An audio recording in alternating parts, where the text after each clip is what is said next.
Bueno, día de espera en ámbito judicial. Sí. La Corte está pensando, Sí. ¿no? Discutiendo, no sé, vos me dirás si están de acuerdo Sí. o no. Acá tenés a los supremos, ¿eh? Los supremos. Estos hombres hoy tienen, ¿Están así tan sonrientes como aparecen en la foto? en No parte, sabemos. tienen en parte el destino judicial y político de lo que es el decreto de necesidad de urgencia que el presidente planteó como único recurso ahora para pelearse más con la oposición, apostando a esto que recién ustedes ampliaban y que Mariana señalaba en detalle, que es que la Argentina tenga las vacunas. Es decir, en el fondo, lo único que puede salvar, y acá Giacobbe nos va a explicar seguramente después, lo que puede salvar el malestar frente a Los la mala países que gestión lo del resuelven gobierno. están vacunando, es así. Claro.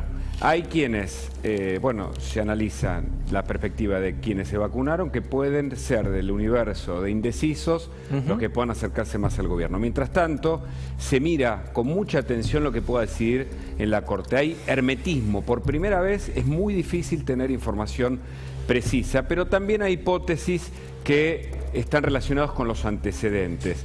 Hayton de Nolasco es la que entiende que las jurisdicciones a nivel educativo tienen que respetarse, con lo cual te diría que está más cerca de Carlos Rosenkrantz, el presidente, o Rosenkrantz, el presidente de la Corte Suprema, de un lado, si se permite esta expresión, y del otro lado... Del lado de la autonomía del distrito, de la Exactamente, ciudad, sería. la autonomía del O sea, distrito. Hayton de Nolasco también la pones de ese lado. Sí, la pondría más cerca de lo que puede pensar, lo que podría pensar. Usamos el condicional con la prudencia que corresponde a este tema.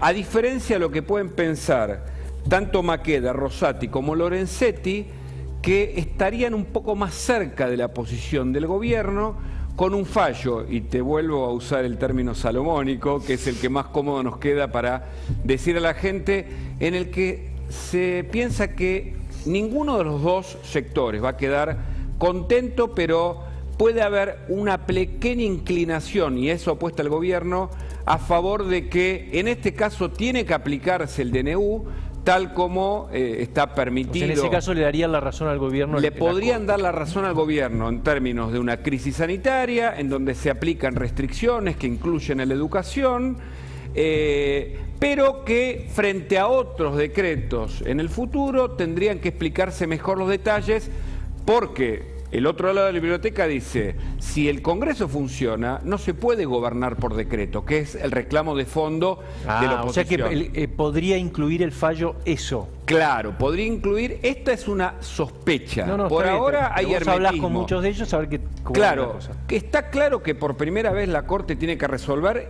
y antes de lo que para ellos les quedaría cómodo, que es dilatar mucho los tiempos. Sabemos que la Corte se toma tiempos que no son los tiempos de la sociedad, porque realmente hay un reclamo.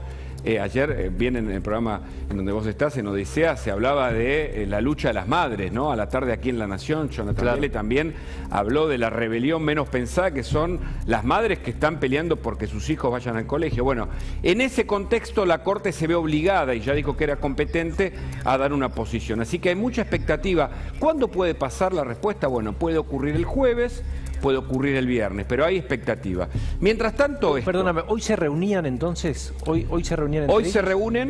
se reúnen, mañana se espera la respuesta del gobierno formalmente para Bien. que dé argumentos. Zanini va a dar argumentos formales a lo que la Corte le dijo al correrle vista, para que el gobierno diga por qué son razonables las aplicaciones de las restricciones del decreto firmado el miércoles pasado, el 15 de este mes. Mientras tanto, el gobierno avanza en otro sentido, presentando un escrito para defender esto, ¿no? Para defender el DNU. Esta es la posición que el gobierno insiste en sostener. Por otro lado, en el otro costado, si se permite el RIN en este caso, la ciudad afianza, por un lado, lo que es discutible para muchos que dicen cómo. La ciudad tiene una autonomía, pero queremos volver a 1800, al comienzo de 1800, antes de que exista un país y una nación federal. En este caso, afianza su posición, y que están bajando los contagios. Este es un dato para leer entre comillas. Están bajando los contagios, dijo Quirós,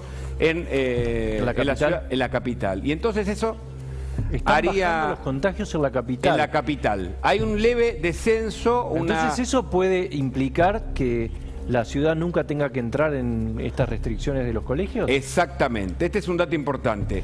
Pero mientras tanto, no en Ciudad Gótica, mientras tanto, en otro sector de la justicia, Cristina Fernández, anoche, última hora, en manos de su abogado, tiene abogados para todas las... Ese tema me quiero detener en ese tema. ¿Me lo guardás para un ratito? Por Pero supuesto. a ver, ¿cómo sería el título sería: Cristina insiste en cobrar su pensión como viuda del presidente fallecido Néstor Carlos Kirchner. Muy bien, ahora me lo contás. Dale.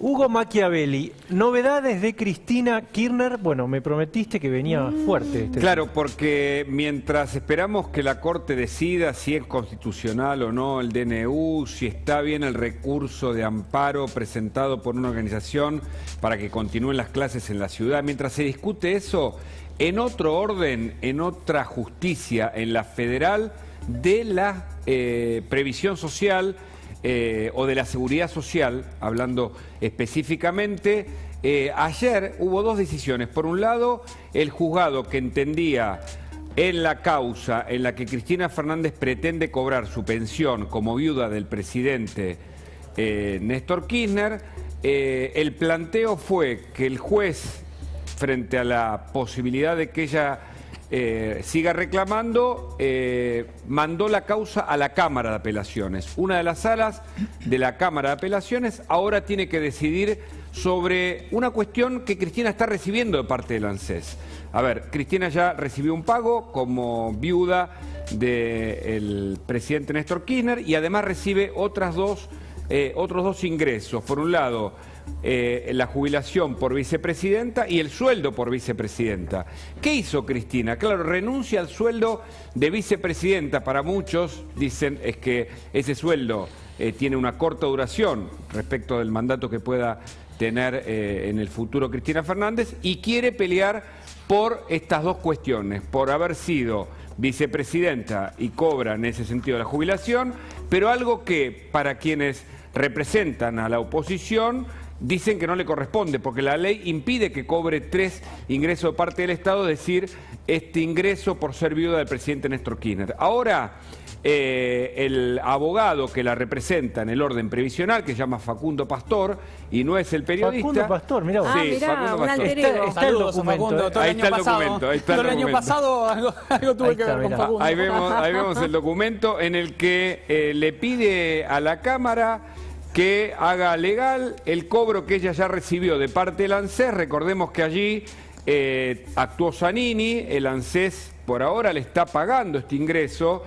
El abogado Federico Despoils Netri, que representa abogados a diputados de la oposición, plantean que no corresponde, que no es legal. Pero bueno, esto ocurre mientras, en otro orden de cosas, se discute en la Corte la constitucionalidad del decreto de necesidad y urgencia. Digo, Cristina Fernández no renuncia a sus 3 ingresos y allí su abogado, patrocinante, pide que sea la Cámara la que le dé la posibilidad de seguir cobrando, insisto, como viuda del presidente de la Nación, Néstor. Ahora le voy a preguntar a Jorge Jacobi a ver qué piensa de Cristina, porque está en silencio. No Jorge, Está sino calladita, Cristina. calladita.